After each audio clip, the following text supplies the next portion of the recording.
नमस्कार मित्रांनो, माझं नाव डॉक्टर सचिन लड्डा आहे. आयडियाचा कट्टा या तिसऱ्या एपिसोडमध्ये आपल्या सर्वांचं स्वागत आहे. आज आपण सोलापूरमधीलच एक नामांकित व्यक्तिमत्व, वयाकडे नका जाऊ, 68 वय आहे, पण नव उद्योजकाचा जो चाम हवा असतो तो चाम ज्या व्यक्तीमध्ये आहे, तो व्यक्ती आपल्या सर्वांच्या सोबत आज आयडियाच्या कट्ट्यावर येणार आहे. त्याचं नाव आहे नवनाथ कसपटे.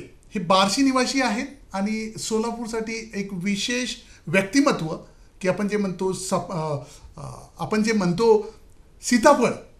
आज सीताफळाची गोष्ट जेव्हा होते तर उभ्या भारतामध्ये 80% सीताफळ ज्या व्यक्तीच्या ब्रँडखाली येते त्या व्यक्तीची आज आपण मुलाखत घेणार आहोत. नाना नमस्कार. नमस्कार. आपलं खूप खूप स्वागत. आणि मला वाटतं आपला मुलगा पण आपल्या सोबत आहे. आपलं पण स्वागत. आज आपण तुमच्या जर्नीबद्दल बोलणार आहोत. नाना, आज तुमचं वय 68च्या जवळपास, पण ज्या वेळेने तुमचा जो चाम दिसतो मला अजून काहीतरी वेगळं, बरोबर, तर त्याबद्दल जाणायचं आहे की तुमचा हा प्रवास कसा आहे. सुरुवातीचा प्रवास तर फार खरतडच होता, कारण मी बाहेर शासकीय कामावर सुद्धा जात होतो, म्हणजे मजूर म्हणून जात होतो. 72च्या दुष्काळामध्ये मी तसं 6 महिने खडी फोडली आणि हळूहळू मग पुढचे टप्पे वाढत गेले. तर माझं शिक्षणाला पैसे नव्हते म्हणून मी शिक्षण बंद केलं. अरे हां, भावाकडं गेलो होतो शिकायला, पण तिथं पण भावानं तेवढं काही साथ दिली नाही आणि शिक्षणाच्या काही अडचणी आल्यामुळे मग मी शेतामध्ये राहिलो. आणि मला शिकायचं तर चांगलं शिकायचं, सामान्य शिकायचं नाही असं माझं त्यावेळेसुद्धा मत होतं. इंजिनियर डॉक्टर असं काहीतरी व्हायचं असं माझं मत होतं. सामान्य शिक्षण मला काही घ्यायचं नाही असं मी स्पष्ट बोललो होतो. आणि शेतामध्ये काही पाणी नव्हतं आणि पाणी नसल्यामुळं शेतात फार काही करता येत नव्हतं. पण ते पाणी आम्हाला 85 साली लागलं आणि तिथून खरा माझ्या जीवनाचा प्रवास सुरू झाला शेतीचा. त्याच्यामध्ये सुरुवातीला आम्ही द्राक्षे लावली 1 एकर, पोपई, बोर अशी काही पिकं घ्यायला चालू केली त्याच काळात. आणि द्राक्षे एवढी चांगली होती की जो एक्सपोर्टचा व्यापारी होता तो व्यापारी आमच्याच बागेतली द्राक्षे फक्त देत होता वरिष्ठांना किंवा त्याच्या पाहुण्यांना. दुसऱ्याच्या कुठल्याही बागेतली द्राक्षे तो देत नव्हता. अशा पद्धतीनं माझं 1 नंबरचं द्राक्षामध्ये सुद्धा काम त्यावेळेस होतं. तर नाना, ॲक्च्युली तुम्ही जसं खडी फोडणारा व्यक्ती जेव्हा शेतकरी बनतो तर तुमच्याकडे वडिलोपार्जित शेती होती का? शेती होती, पण काही पिकत नव्हतं त्या काळात. अच्छा. फारच हलक्या दर्जाची शेती होती, पाणी नव्हतं आणि फक्त शेतामध्ये काय पेरणी करायची, काढायचं का नाही काढायचं असा प्रश्न परत यायचा. न पिकणाऱ्या शेतीमध्ये द्राक्ष हे थोडंसं मला जमत नाही आहे की नेमकं काय प्रयोग केला होता तुम्ही. आणि तुम्ही आज जसं म्हणताय की एक्सपोर्ट क्वालिटीचे द्राक्ष माझ्या शेतातून जायचे, नेमकं काय त्याच्यातलं हे आहे? जे करायचं ते आपलातून काहीतरी करायचं, असं माझं पहिल्यापासूनचं काम होतं. काहीतरी हटके करायचं. तर त्या काळामध्ये मी 1 एकर द्राक्षे लावत असताना जवळपास 150 ते 200 ट्रॅक्टर दगड निघाला असेल त्या जमिनीतून. एवढा जमिनीतून दगड काढला आणि ते पूर्ण बाहेरच्या मटेरियलनं ते भरले चाऱ्या आणि त्याच्यामध्ये द्राक्ष लावली होती. त्याच्यामुळं ती एवढी चांगली द्राक्ष आली होती. आणि आमचे गुरु पण चांगले होते त्या काळात. दबडे, हवेली हे जी काय माणसं होती, अनिल दबडे आणि हवेली, असे हे 2 व्यक्तींनी मला, ते गुरु होते, त्यांनी मला खूप चांगल्या पद्धतीने मार्गदर्शन केलं आणि त्याच्यामुळे मी बरंच काही करू शकलो. द्राक्ष हा पीक हवामान पूरक आहे असं आम्ही कित्येकदा पेपरात वाचतो. आणि कित्येकदा असं म्हणतात की ते हवामानामुळे या तर तुम्ही झिरो होता किंवा हिरो होता. तर तुम्हाला तसं कधी वाटलं नाही का? नाही, झालं, बऱ्याच वेळेस झालं असं.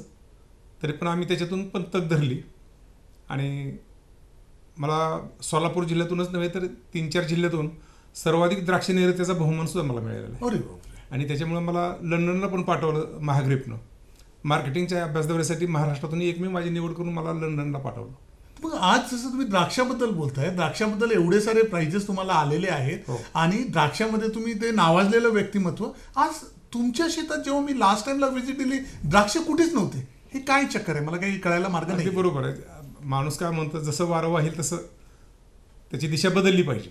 अच्छा. आणि त्या काळात पाणी होतं आमच्याकडं, पण मधल्या दुष्काळाच्या काळात एवढं पाणी कमी झालं की पिण्यासाठी सुद्धा तिथं पाणी नव्हतं. आणि द्राक्षाला उन्हाळ्यामध्ये पाण्याची खरी गरज असते. आणि 2017 सालाचं एक उदाहरण सांगतो. 10 टायरच्या टँकरनं आम्ही पाणी बार्शीहून 30 किलोमीटरहून पाणी आमच्या शेतामध्ये आणलेलं पिण्यासाठी सुद्धा. म्हणजे अशी कंडिशन आल्यानंतर मग आम्हाला द्राक्ष मोडणं साहजिक होतं. आणि तोच नेमका फायदा की सीताफळामध्ये जानेवारी ते जून म्हणजे उन्हाळ्यातला तो जेवढा भाग आहे 6 महिन्याचा भाग, त्या काळामध्ये पाण्याचा एक थेंबही द्यायचा नाही. आणि दिलं तर सीताफळ बिघडतं. पाणी आहे म्हणून सुद्धा द्यायचं नाही, दिलं तर ते बिघडतं. मग ह्याच्यावरून मला दोन्हीमधला फरक लक्षात आला आणि मी द्राक्षे हळूहळू कमी करून 100% मित्रांनो, या गोष्टीमध्ये एक तर जाणवलंय की जे शेतकरी आहेत त्यांनी नाविन्यपूर्ण काम करणं काळाची गरज आहे. आज एक 68 वर्षाचा व्यक्ती अजून पण वेगवेगळ्या प्रकाराने प्रयोग करतो, एक प्रयोगशील शेतकरी म्हणून नावाजलेला आहे. त्या व्यक्तीने कुठेतरी जी गोष्ट आपल्याला सांगितलं, नाविन्यता, द्राक्षामध्ये एक्सपर्ट, आज द्राक्ष एक्सपर्ट म्हणून त्यांचं नाव किती आहे हे थोडं प्रश्नार्थक चिन्ह निर्माण झालंय. आज ते सीताफळ एक्सपर्ट म्हणून ओळखले जातात. तर नाना, एक अजून गोष्ट, मागच्या टाइमला जेव्हा मी तुमच्या फार्मला व्हिजिट दिली होती, मधुबन फार्म अँड ॲग्रोला, तर त्या पिरियडला मी व्यक्तिशः बघितलंय की तुमच्याकडे 3000 व्हेरायटीच्या सीताफळाच्या कलमा आहेत. तर तो हा छंद आला कसा? कारण जसं तुम्ही म्हणताय की खडी फोडणारा व्यक्ती जेव्हा शेतकरी बनतो आणि हा शेतकरी एक संशोधक, म्हणजे हे थोडंसं मला तुमच्या थ्रू समजायचंय, जेणेकरून माझ्या ऑडियन्सला पण कळेल, माझ्या शेतकरी बांधवांना पण कळेल की नेमकं काळानुरूप कसं बदल व्हायला पाहिजे. ना कसं आहे, माझं शिक्षणही फार कमी आहे. तसं 10वी पासच आहे मी. पण ज्यावेळेस माझ्याकडे द्राक्ष होती, मला खरं द्राक्षानं घडवलं, शिकवलं. अच्छा. मला खूप काही इच्छा होती काही समजून घेण्याची, पण मला कोणी असा गुरु भेटत नव्हता किंवा ते शिक्षण द्यावं किंवा त्याच्याकडून मी समजून घ्यावं. इच्छा होती, म्हणजे प्रत्येक गोष्टीचा उल्लेख करून त्याचं विश्लेषण करून कसं माहिती पडेल. आज पण तशी माझी दिशा आहे, तसं मत आहे माझं. तर त्या काळामध्ये दाभोळकर सर होते द्राक्षामध्ये. त्यांचे 2-2 दिवसाचे प्रशिक्षणवर इथं सोलापूरला व्हायचे. आणि आम्ही 2 वर्ष म्हणजे 2 दिवस असं थांबून ते प्रशिक्षण करून घ्यायचो. मग वनस्पती काय आहे, द्राक्षवेल काय आहे, ती कशी वाढते, त्याच्याबद्दल सगळी डिटेल माहिती आम्हाला मिळायची. आणि मी खूप चांगला अभ्यास करत होतो त्या काळात सुद्धा. आणि तोच अभ्यास मला सीताफळामध्ये करता आला. आणि सीताफळ ते मला सोपं गेलं ते करण्यासाठी, कारण जगात जे संशोधन झालं ते फक्त द्राक्षावर जास्त झालेलं आहे. आणि जगात सगळ्यात कमी संशोधन कशात झालं असेल तर सीताफळात झालेलं असं माझं मत आहे. आणि ते जास्त संशोधन झालेल्याचा काही भाग किंवा त्याचे काही जे नियम आहेत ते सगळे मी सीताफळामध्ये वापरले. आणि त्याच्यामुळे मला सीताफळामध्ये हे दुर्लक्षित असल्यामुळं सीताफळामध्ये मला काम करायला मजा आली. माझ्यापेक्षा कितीतरी तज्ज्ञ लोक असतील, विद्यापीठात आहेत, सगळीकडे असतील आहेत, पण त्यांनी हे दुर्लक्षित फळ म्हणून त्याच्याकडे पाहिलंच नाही ना. आणि मी नेमकं ते उचललं म्हणून माझं नाव झालं.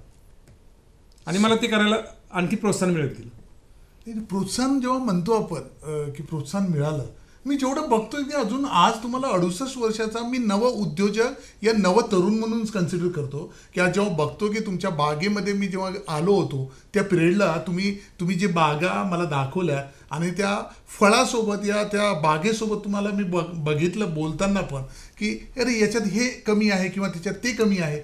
ज्या वेळेने तुम्ही बोलत होतं तर त्याच्यात कुठेच जाणवत नव्हतं की हा 10वी पास व्यक्ती आहे, हा प्रयोगशील शेतकरीच जाणवला. आणि सोबतीला म्हणजे मला तरी असं वाटतं की शिक्षण आणि संशोधन बरोबर, शिक्षणाचा फायदा तेव्हा आहे की जेव्हा तुमच्यातली ती संशोधक वृत्ती वाढत जाते. पण असं नाही आहे की अगर तुम्ही शिक्षण नाही घेतलं तर एक चांगले संशोधक होऊ शकत नाही.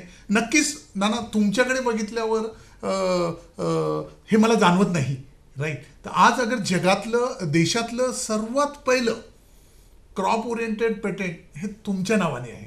त्या जर्नीबद्दल थोडं सांगितलं तर बरं होईल. आता हे सीताफळातलं जे पेटेंट आहे हे घेत असताना त्या आधी सूचीमध्ये सीताफळाचं नाव सुद्धा नव्हतं. हे सगळ्यात महत्त्वाचा मुद्दा आहे. कारण हे इतकं म्हणजे दुर्लक्षित फळ होतं की त्याचं नाव सुद्धा घ्यायला शासन विसरून गेलं. केंद्र सरकारनं त्याचं नाव घेतलेलं नाही. डाळिंब होतं, आंबा होता, बाकीचे सगळे फळं होते, फळझाडं होते, पण द्राक्षे होते, सगळे होते. सीताफळाचं नावच नव्हतं. मग आम्ही ज्यावेळेस अर्ज केला त्यावेळेस त्यांनी सांगितलं की 1 वर्ष तरी लागेल सीताफळाचं नाव ह्याच्यामध्ये घ्यायला, कारण त्याचा प्रोटोकॉल पण त्यांना घेणं गरजेचं असतं. कारण त्याच्याशिवाय फक्त नाव घेतलं म्हणजे संपलं असं नाही, कारण त्याला पेटंट द्यायचं म्हटल्यानंतर त्याच्या काय काय बाबी तपासायच्या हे त्यांचं सगळं तयार झालं पाहिजे. तर त्यांनी 1 वर्ष मागून घेतल्यानंतर 2 वर्ष गेली त्याच्यामध्ये, आणि त्याच्यानंतर आमचं अर्ज स्वीकारला त्यांनी आणि नंतर पेटंट मिळालं. आज ही एकच देशामध्ये एकच पेटंट आहे NMK-1 गोल्डनचं सीताफळाचं.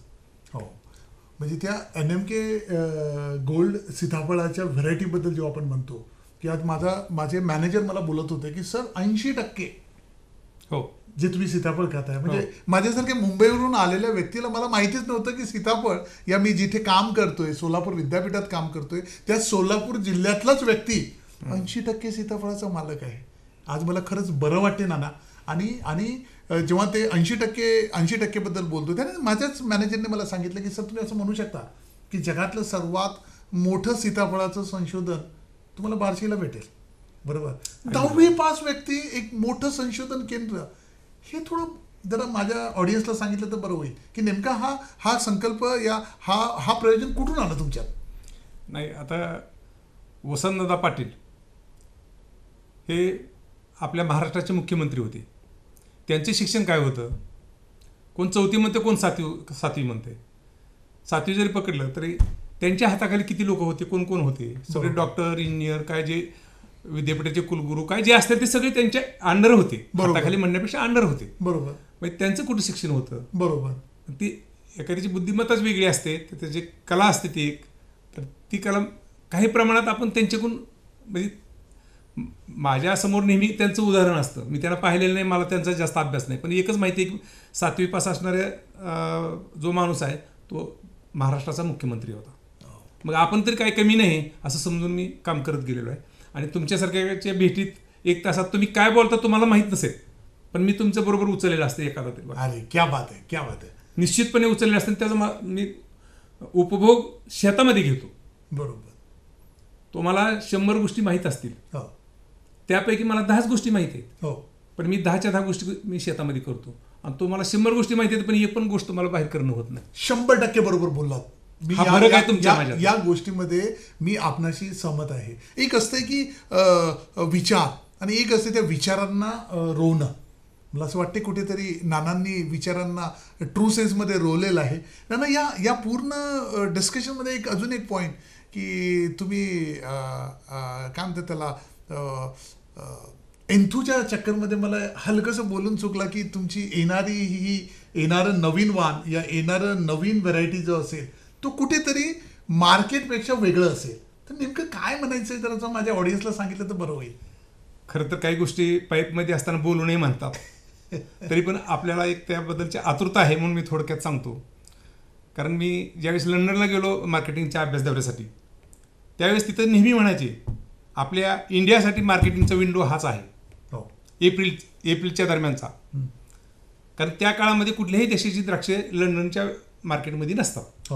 त्याला मार्केटिंगचा विंडो विंडो म्हणतात. बरोबर. आणि तसं सीताफळ हे मार्च महिन्यामध्ये, फेब्रुवारी-मार्च महिन्यामध्ये कुठेही नसतं. पण त्या काळात येणारे सीताफळ मी तयार केलेली. बरोबर. आणि त्याच्यामध्ये आता सिलेक्शन चालू आहे. 3000 व्हरायटी क्रॉस पॉलिसीमधून काढल्यात ही बरोबर आहे, पण 3000 सांगण्यासाठी झाल्या. त्याच्यातले सिलेक्शन करून आता 20-22 व्हरायटी काढलेत. आणि सिलेक्शनमध्ये आता आम्हाला अशी अपेक्षा आहे, अपेक्षा म्हणण्यापेक्षा दिसून येते की जानेवारी, फेब्रुवारी, मार्च ह्या 3 महिन्यात येणाऱ्या व्हरायटी काही मी माझ्याकडे काढल्या आहेत. कुठल्याही प्रकारची वेगळी ट्रीटमेंट न देता, सगळ्याबरोबर ट्रीटमेंट असताना त्या जानेवारी, फेब्रुवारी, मार्च ह्या महिन्यात येणाऱ्या व्हरायटी माझ्याकडे आता तयार होऊ लागलेल्या आहेत. सुपर. ते ॲक्च्युली मार्केटमध्ये कधी येईल नाना? जरा नाही, आणि 2-3 वर्षे तरी लागतील. 2-3 वर्ष. कारण कसं एकच झाड असतं, त्याच्यावर सगळं आमचे ऑब्झर्वेशन चालू आहेत. आणि विद्यापीठाचे पण ऑब्झर्वेशन चालू आहेत. आमच्या राहुरी विद्यापीठाच्या लोकांनी खूप मला मदत केलेली आहे. त्यांचं पण ऑब्झर्वेशन चालू आहे. त्याचं पेटंट मिळणार आहे आणि त्याच्यानंतर मग मी बाहेर काढणार आहे. तर हे त्याच्या प्रक्रियेमध्ये माझं चालू आहे सगळं. तुमच्या बोलण्यामधून 2-3दा तुम्ही लंडन आणि बाकी वेगवेगळ्या देशाबद्दल बोललात, तर कुठेतरी एक्सपोर्ट हा प्लॅन तुमच्या दिमागात चालू आहे का सीताफळा रिलेटेड? आहे, आतापर्यंत एक्सपोर्ट केलेलं आहे आपण तसं. फक्त मी स्वतः करत नव्हतो, आता स्वतःचं पण लायसन काढले, पण आम्हाला वेळच भेटत नाही. कारण इथल्या लोकांना सुविधा देण्यासाठी जो वेळ मिळतो तो वेळ आपण एक्सपोर्ट करण्यासाठी घालू नये असं मला वाटणार नाही. व्यापारी करतात किंवा दुसरे कोण करतात, त्यांना माल पुरवणं इथपर्यंत ठीक आहे, पण स्वतः ते पुढचं ग्राहक बघणं, त्याचं देणं घेणं बघणं, त्याचं व्यवहार ठेवणं हे नको आहे. कारण ज्यांनी ऊस पिकवला त्यांनी कारखाना टाकू नये असं मला वाटतं, किंवा ज्यांनी कापूस पिकवला त्यांना लगेच जिनिंग मिल टाकू नये. तो विषयच वेगळा आहे आणि हा विषय वेगळा आहे. पिकवणं शेतकरी हा विषय वेगळा आहे. शेतकऱ्यानं साखर कारखाना घरचा ऊस आहे म्हणून साखर कारखाना टाकायचा नाही, घरची साखर खायचा प्रयत्न करायचा नाही, असं माझं मत आहे. सुपब नाना, आज तुम्ही एक खूप सुंदर गोष्ट सांगितली, ज्याच्यामध्ये मी पण माझ्या पण मनात तीच गोष्ट आहे की एका स्टार्टअपमध्ये जो इनोव्हेटर असतो त्या इनोव्हेटरने कधीच मार्केटिंग करायची नसते. राईट, मार्केटिंगसाठी वेगळीच टीम लागते, त्याने मॅनेजमेंट पण नाही करायचं, त्याचं कामच फक्त इनोव्हेशन आहे. आणि त्यामुळे मित्रांनो आपण म्हणतो की जेव्हा किंवा स्टार्टअपची गोष्ट येतो तर तुम्हाला कुठेतरी एक टीम लागते, एक फाउंडर असतो, काही को फाउंडर असतात. राईट, आणि वेगवेगळे पोर्टफोलिओ वेगवेगळ्या व्यक्तीने त्याच्या एक्सपर्टाईजच्या हिशोबाने हँडल करायला पाहिजे. ही शास्त्रोक्त भाषा मी तुमच्याकडे सांगतोय. पण इथे नाना जे बसलेत, तुम्ही अगर बघितलं असेल की प्रगतिशील शेतकरी संशोधक म्हणून मला शेतकरी म्हणण्यापेक्षा एक शेतकरी संशोधक म्हणणं आवडेल, बरोबर. तर तो शेतकरी संशोधक आज म्हणतोय की हो, माझं काम फक्त पिकवणं आहे, त्याला एक्सपोर्ट करण्यामध्ये मी वेळ का दडवायचा. आणि मला असं वाटतंय की तोच कुठेतरी तुमच्या यशाचं गमक आहे असं मला व्यक्तिशः वाटते, बरोबर ना. आजच्या केसमध्ये एक 10 एकरचा शेतकरी 75 एकरपर्यंत चाललाय, बरोबर. आणि तो 75 एकरचा शेतकरी आज मला म्हणतोय की मला सीताफळ लागवडीसाठी अजून जागेची कमतरता आहे, बरोबर. तर ही तुमची भूक कधी थांबणार? मला वाटत नाही कधी थांबेल असं. अरे क्या बात आहे, क्या बात आहे. ते एक म्हणतात ना मित्रांनो की एक बिझनेसमॅन जो असतो ना त्याला कधी रिटायरमेंट नसते, एका शेतकऱ्याला पण रिटायरमेंट नसते. रिटायरमेंट कोणाला असते? आमच्यासारख्या गव्हर्नमेंट एम्प्लॉईला, बरोबर. तर मला असं वाटतंय की आजच्या केसमध्ये नवउद्योजकांना, जे नवीन स्टार्टअप वर्कआउट करणार आहात, त्यांनी एक गोष्ट मुळामध्ये लक्षात ठेवायची आहे की कुठे पण सॅटिस्फॅक्शन लेवल यायला नको. तुम्हाला अगर ग्रो करायचं असेल तर तुम्ही करते जाओ. तसंच काहीतरी मूळ मंत्र आज नानांनी दिलंय. नाना, एक अजून तुम्ही म्हणताय मी थांबायचं नाहीये, आणि जसं म्हणतात की धीरूभाई अंबानीने दुसरी पिढी बनवली, की जिथे धीरूभाई अंबानीच्या एम्पायरला मुकेश आणि अनिल अंबानीने अजून मोठं केलं. तर त्या अनुषंगाने तुमचं जो एक्सपर्टाईज आहे तो तुम्ही तुमच्या मुलांमध्ये टाकलाय का? प्रश्नच नाही. राईट. आणि तुम्हाला किती मुलं? 2 मुलं आहेत. मला नाही वाटत 2 आहेत, 3 आहेत. 2 मुलं हे आणि तिसरं सीताफळ, जे तुमच्या एकदम मनाच्या जवळचं आहे, बरोबर. आणि त्याच अनुषंगाने तुमचे 2ही मुलं आहेत. तर मोठा मुलगा मित्रांनो माझ्यासोबत आहे आणि मला त्याच्याशीच बोलायचं आहे नेमकं. राईट. जसं आपण म्हणतो अमिताभ बच्चन आणि अभिषेक कपूर यांच्यामध्ये हमेशा, अभिषेक बच्चन आणि अमिताभ बच्चन यांच्यामध्ये हमेशा कंपॅरिझन होते. राईट. ज्या वेळेने नाना दिलखुलास आहे, बोलताना बिलकुल मन मिळवूप्रमाणे आहेत, त्याचप्रमाणे त्याच्या मुलांबद्दल अगर म्हटलं तर मुलगा हा चिकित्सक वृत्तीचा आहे, कमी बोलतो पण तेवढंच बोलतो जेवढ्याची जरूरत आहे. मला असं वाटतं की आज मला तुम्हाला बोलकं करायचं दादा. राईट. तर आज जेव्हा तुम्ही पप्पांचं या आमच्या नानांचा, आमचं नाना याच्यासाठी म्हणतोय कारण थोडासा मालकी हक्क झालाय नानांवर, ठीक आहे. तर नानांच्या व्यवसायाला तुम्ही पुढे घेऊन जाण्यासाठी तुमचे प्लॅन काय आहे? ते आता व्हरायटी जे नवीन काढलेले आहेत तेच पुढचं मार्केटिंग वाढवायचं आहे. अजून नवीन काय अजून व्हरायटी निघतात का ते पाहतोय आम्ही. अच्छा. त्याचं रिडिंग घेणं, त्याचं सगळं म्हणजे तुम्ही तो टेक्निकल पार्ट मॅनेज करतायत आजच्या घडीला, बरोबर. आणि जिथे नाना म्हणतायत की एक्सपोर्ट आणि याच्यासाठी ते म्हणताय की नाही मी हेच करायला पाहिजे, तर मला असं वाटतं की याला स्टार्टअप वगैरे कन्सिडर केलं की नाना आपल्या इनोव्हेशनवर लक्ष देत आहे, तुम्ही मार्केटिंगवर लक्ष देत आहे, असंच काहीतरी मला व्यक्तिशः जाणवत आहे, बरोबर. आणि आणि नानांचं ज्याप्रमाणे सीताफळावर प्रेम आहे, बरोबर, आणि कित्येकदा असं पण झालं असेल, तुम्ही जेव्हा लहान होता नानासाठी ते सीताफळ जास्त महत्वाचं आणि तुम्ही थोडं असं काही प्रकार झाला आहे का तुमच्यासोबत? हो, मी लहान असताना द्राक्षावर जास्त प्रेम असायचं. अच्छा, नानाचं द्राक्षावर जास्त प्रेम आहे. म्हणजे त्यावेळेस अजून पण द्राक्षावर तेवढंच प्रेम आहे की सीताफळ पहिले आहे? आत्ता सीताफळ आहे. अच्छा, सीताफळ आहे. अच्छा, सुरुवातीला द्राक्षावर जास्त प्रेम असायचं. अच्छा अच्छा अच्छा अच्छा. कुठेही द्राक्ष लावले का त्यात 2 लाईनी तरी त्यांनी प्रयोगासाठी सोडलेल्या असायच्या. ओ, तिथं खाली ड्रिपच्या खाली बकेट ठेवणं, किती लिटर दिवसाला पडतं तेवढं सगळं मॅप करणं, ते लिहून ठेवणं सगळं, आणि कंटिन्यू वाचन. म्हणजे पूर्ण मासिक आले की पूर्ण मासिक त्यांचं वाचलेलं असायचं. 4 ते 5 दिवसात पूर्ण संपलेलं असायचं वाचन. सही. म्हणजे छोटं मोठं जर म्हणायचं झालं की नानासाठी द्राक्ष आणि सीताफळ एकदम स्पेशल. नाना, तुमचं काय मत आहे याच्याबद्दल? आता खरंच माझ्या बोलण्याला हसू येईल सगळ्यांना. आमची मंडळी नेहमी म्हणते तुम्हाला मुलं बायको कुणी नाही, तुम्हाला ती एक सवत आहे म्हणते ती सीताफळ. म्हणजे ती सवत जास्त अप्रोप्रिएट आहे. म्हणजे दोन्ही मुलं वाचलेत आताच्या कंडिशनमध्ये. तर ते मी खरंच माझ्याकडून मुलाकडं आणि मंडळीकडे दुर्लक्ष झालं असेल, पण सीताफळाकडे माझं कधी दुर्लक्ष झालेलं नाही. मित्रांनो, एक गोष्ट इथे मी आवर्जून सांगणं इच्छित करतो की एखाद्या कामाला तुम्ही जेव्हा हातात घेता तर त्याच्यात कोणत्या स्तरावरची पागलपंती अपेक्षित आहे ते पागलपंती आज नानाच्या थ्रू आपल्याला दिसतोय. की जिथे मी नानाला म्हणत होतो की सीताफळ हे तुमचं तिसरं मुलगा आहे का, तर नाना नाही, माझी मंडळी म्हणतात की माझी सवत आहे. बरोबर. तर मित्रांनो, तुम्ही तुमच्या कामावर, तुम्ही तुमच्या टास्कवर एवढं मेहनत घ्या, एवढं प्रेम करा की त्याच्या व्यतिरिक्त तुम्हाला काही दिसायला नको. मला असं वाटते की या स्टार्टअपला त्याच गोष्टीची गरज आहे की एक स्टार्टअप ओनर जो असतो, स्टार्टअप आंतरप्रिनर असतो, या एक स्टार्टअप इनोव्हेटर असतो, तो नेमकं तोच करतो. एक जनरल माणूस 9 ते 5चा जॉब करतो, माझ्यासारखा म्हणू शकता तुम्ही, 9 ते 5मध्ये बंदिस्त होतो, पण तो स्टार्टअप ओनर या स्टार्टअप फाउंडर हा 9 ते 5च्या ह्याच्यामध्ये कधीच बसत नाही. बरोबर ना. शेवटचा प्रश्न, मला वाटतं शेवटच्या वेळी एक माझ्या आवडीचा प्रश्न विचारतो, नंतर शेवटला येतो मी. बरोबर. नाना, मी मुळामध्ये यवतमाळ जिल्ह्याचा, आणि यवतमाळ जिल्हा महाराष्ट्रामध्ये हा आत्महत्याग्रस्त जिल्हा म्हणून ओळखला जातो. आज जेव्हा मी सोलापूर वर्सेस यवतमाळ बद्दल बोलतोय तर आमच्या यवतमाळला बऱ्यापैकी पाणी आहे. बरोबर. आणि व्यक्तिशः तुमच्या फार्मला व्हिजिट दिल्यानंतर मला एक व्यक्तिशः जाणवलं की माझ्या जिल्ह्याचा शेतकरी हा नवीन गोष्टी करण्यामध्ये थोडासा हिचकिचाट करतो. मला असं वाटतं की मी कित्येकदा माझ्या शेतकरी मित्रांना बोलत असतो, पण ते कसं असतं की मी बोलणं आणि तुम्ही बोलण्यामध्ये फरक आहे. तर काय मेसेज देणार की जेणेकरून यवतमाळ जिल्हा हा हलका फुलका का न हो आत्महत्या मुक्त जिल्ह्याच्या कॅटेगरीमध्ये येईल. आणि मला असं वाटतं की आजच्या इंटरव्ह्यूचा व्यक्तिशः माझा तो बेनिफिट असेल की तुमची ती एक्सपर्ट राय माझ्या यवतमाळमधल्या शेतकरी मित्रांसाठी तुमचा कमेंट मोलाचा असेल.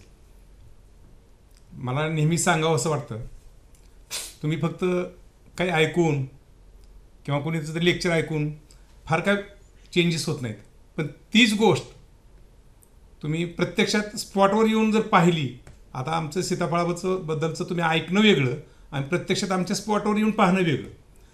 तशी जर शेतकरी तुम्ही जर आणले आमच्या शेतामध्ये पाहिला तर त्यांच्यामध्ये निश्चितपणे बदल पडला पाहिजे.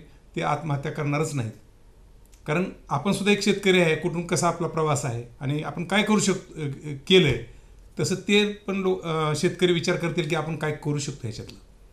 आणि आमच्याकडे तशी सोय पण आहे, आम्ही PPTवर प्रशिक्षण देतो एक दिवसाचं, आणि ते फ्रीमध्ये असतं. आणि आम्हाला जर अगोदर सूचना दिली तर आम्ही जेवणासह फ्री देतो.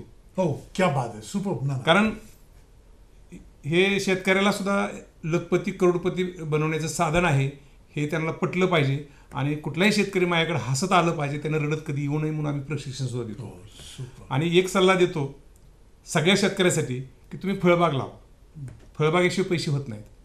असाच एक तुमच्याच भागातला शेतकरी आला आणि मला म्हटला की मला 100 सीताफळाची झाडं द्या. मी म्हणलं 100 झाडाचं काय करणार तुम्ही, आमच्याकडे बांध आहेत मोठे मोठे, मला बांधावर लावणार म्हणलं आम्ही.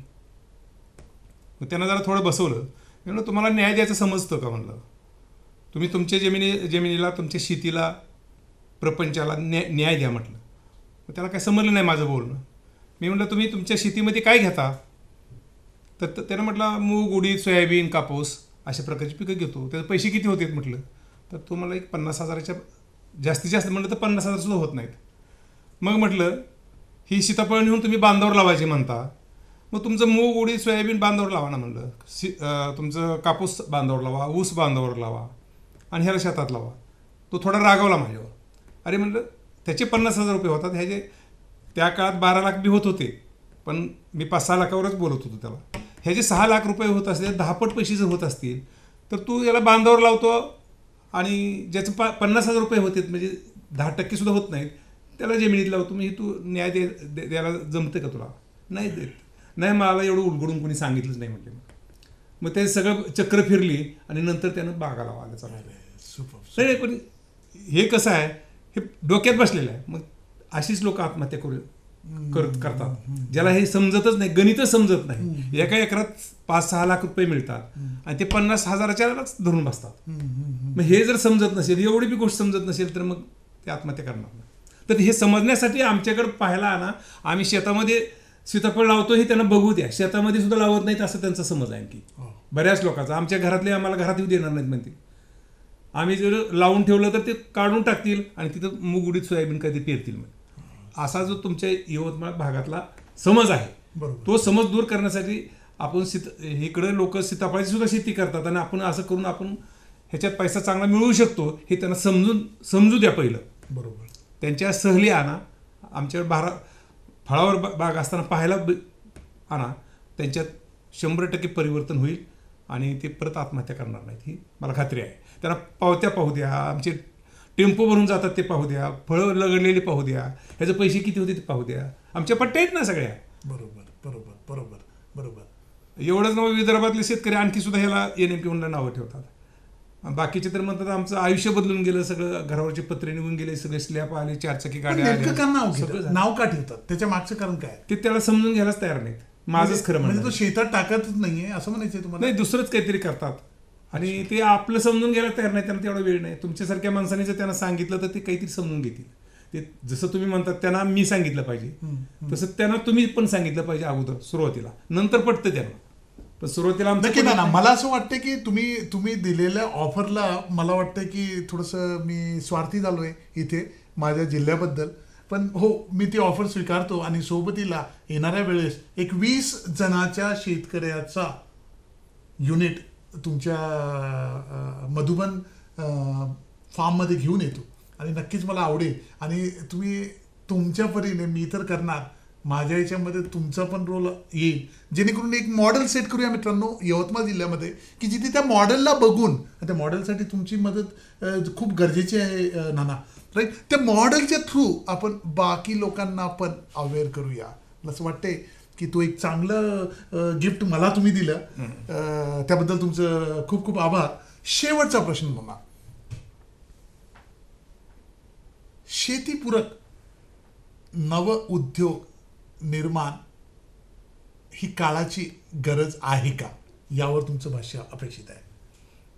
आता हा विषय प्रत्येकालाच लागू पडत नाही ना असा.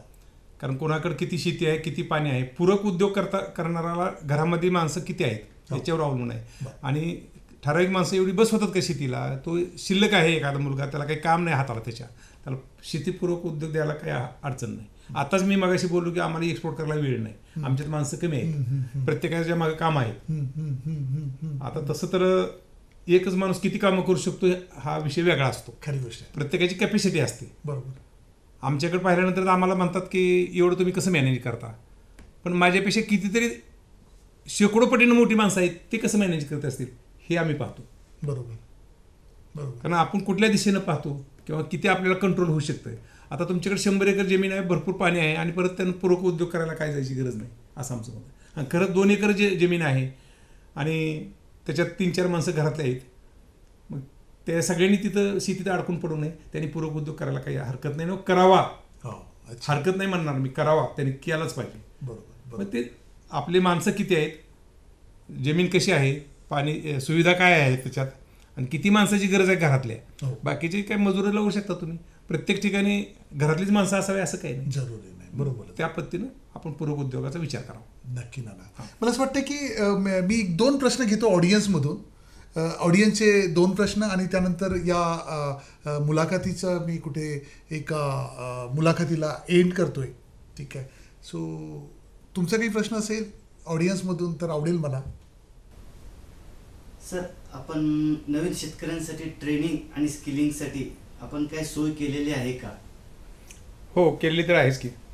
आमच्याकडे जे ट्रेनिंग होतं सीताफळावरचं, त्या ट्रेनिंगसाठी आमच्याकडे 2 हॉल आहेत. 2 हॉल म्हणजे गोरमळे गावाला पण एक हॉल आहे आणि बार्शीला पण हॉल आहे. आणि अचानक जर काही लांबून लोक येतात, परराज्यातून सुद्धा येतात, त्यांची राहण्याची सोय करायची असेल तर आम्ही सामान्य सोय त्यांना रूम वगैरे आहेत, त्यांना सामान्य सोय करतो. आणि थोडंसं अगोदर सांगितलं तर जेवणाची पण सोय करतो. कारण खेड्यामधून कधी कधी ह्या सोयी अचानक देणं थोडं कठीण जातं. त्यामुळं थोडं अगोदर कल्पना असेल तर ह्या सगळ्या सोयी देतो. आणि PPTवर आम्ही प्रशिक्षण देतो. कारण PPTमुळे त्याला त्याच्या स्टेजेस समजतात, त्या झाडाच्या स्टेजेस समजतात, त्याचे कीड रोगाची ओळख होते आणि औषधं पण त्याच्यात सांगितलेली असतात. त्याच्यामुळं ते शेतकऱ्याच्या पक्क डोक्यात येतं. छाटणी कशी करावी ही चुकीची छाटणी दाखवतो आम्ही लगेच एका बाजूला. ही चुकीची छाटणी आहे, मग ती चुकीची छाटणी त्याच्याकडून कधीच होणार नाही. आणि एका बाजूला ही कशी छाटणी केली पाहिजे ते पण सांगतो. त्यामुळं तो फेल जात नाही. कारण बरेच लोक छाटणीत सुद्धा फेल गेलेले आहेत, 1-1 वर्ष वाया गेलेलं आहे त्यांचं. तर अशा सुविधा आम्ही देतो. आणि शक्य होईल तेवढं मग पेन वहीचा ह्याचा सुद्धा आम्ही फ्रीमध्येच देतो. कुणाकडूनही 1 पैसा घेत नाही. फक्त शेतकरी माझा सुखी कसा होईल आणि ज्याने सीताफळ लावले त्याला कुठली अडचण येणार नाही, त्यासाठी माझ्याकडे तसे टोटल माझ्याकडे 12-13 मॅनेजर असतात. आणि त्यापैकी 4-5 मॅनेजर फक्त शेतकऱ्याच्या प्रश्नाची उत्तरं द्यायला ठेवलेली आहेत. आणि काय कॉम्प्लिकेटेड असेल तर माझ्याकडे येतात. त्याच्यापेक्षा कॉम्प्लिकेटेड काय असेल तर मी विद्यापीठात जातो आणि विद्यापीठात त्या गोष्टीचं समर्थन होईपर्यंत चर्चा करतो. आणि मग मी त्यांना सांगतो की हे असं आहे म्हणून. मी काही असा देव नाही की मला सगळं जमतंय असं. पण हे विद्यापीठातून मला ह्याचं उत्तरं मिळतात आणि ती उत्तरं मग परत मी शेतकऱ्याला सांगतो. कारण प्रत्येक शेतकरी विद्यापीठापर्यंत पोहोचू शकत नाही. बरोबर. मित्रांनो, शेतकरीकडून एका शेतकरीकडून दुसऱ्या शेतकरीसाठी ही मदत आहे. आज मधुबन फार्म बद्दल जेव्हा आपण बोलतोय तर फ्री ऑफ कॉस्ट ट्रेनिंग 1 दिवसाचं. बरोबर. तुम्हाला फक्त यायचा आणि जायचा खर्च आहे.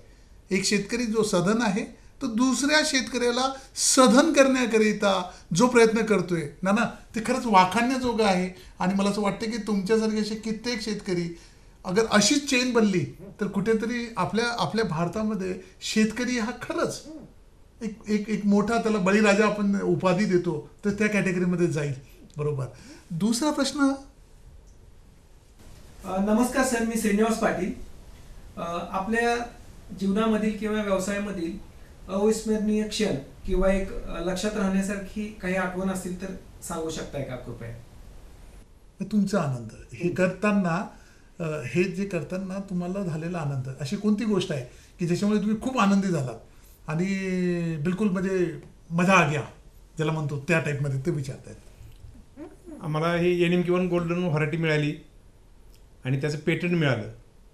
एवढंच नव्हतं, त्याच्याबरोबर आपल्याला प्लॅन्ट जिनोमचा पुरस्कार पण मिळाला. या 2 गोष्टीचा मला सर्वात जास्त आनंद झालेला आहे. कारण देशातलं पहिलं पेटंट आहे. आणि प्लॅन्ट जिनोम सेव्हियर आवार हा पण मला वाटतं सुरुवातीला महाराष्ट्रातला माझा पहिलाच असावा. क्या बात आहे.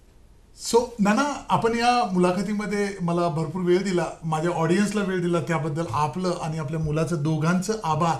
राईट. आणि तुमचं आणि आमचं असोसिएशन, कारण नवउद्योजक घडवण्याकरिता उद्यम इन्क्युबेशन सेंटर हे सोलापूर जिल्ह्यातलं इन्क्युबेशन सेंटर आहेत आणि ॲग्री बेस्ड स्टार्टअपला आपण प्रमोट करतो. तर त्या पिरियडला एक मेंटर म्हणून आपली मला जरूरत राहणार आहे, एक मोटिवेटर म्हणून जरूरत राहणार आहे. आणि आशा करतो की आपलं प्रेम असंच आमच्यावर राहील. या अनुषंगाने मी आपली रजा घेतो. Thank you so much. उलट होते नाही, कारण आपण ज्यावेळेस आमच्याशी कॉन्टॅक्ट झालं आणि आम्ही ज्यावेळेस तुमच्या सेंटरला भेट दिली आणि तुम्ही माझे प्रश्न सॉल्व्ह करायला सुरुवात केली, त्यावेळेचा जो आनंद आहे तो आता एक दुसरा एक धक्का, जसं मला पेटंट मिळालं आणि प्लॅन जिनोमचा अवॉर्ड मिळाला, तेवढंच एक हा धक्का मला एक मोठा एक आनंदाचा मिळणार आहे. तर ते आपण माझे अनेक प्रश्नाची उत्तरं तुम्ही सॉल्व करायला चालू केलेली आहेत.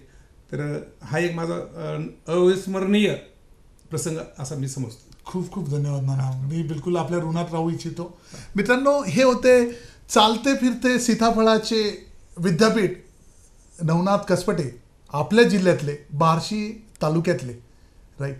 एक फुंगशुंग वांगडू कसा असतो, शेतीमधला फुंगशुंग वांगडू आज आपण व्यक्तीच्या अनुभवला. एक साधं व्यक्तिमत्व, बरोबर, नॉलेज आणि 3000च्या जवळपास व्हरायटी, 75 एकरामध्ये ज्याचं फार्म आहे आणि नवीन नवीन प्रयोग करणारा हा व्यक्ती आज आपल्यासाठी खूप आसानीने अवेलेबल आहेत. फक्त गरज आहे आपल्याला त्यांच्यापर्यंत पोचायची. या व्हिडिओमध्ये खाली कमेंट बॉक्समध्ये आम्ही त्यांचं डिटेल पण टाकणार आहोत. नक्कीच ते बघा. आणि आजच्या मुलाखतीमध्ये मी आपल्या सर्वांची रजा घेतो. नेक्स्ट टाईमला आपण एक नवीन व्यक्तीशी भेट घालून देणार आहोत आयडियाच्या कट्ट्यावर, जिथे आपण अजून काही नवीन गोष्टी शिकणार आहोत. तोपर्यंत आनंदी राहा, सुखी राहा. नमस्कार.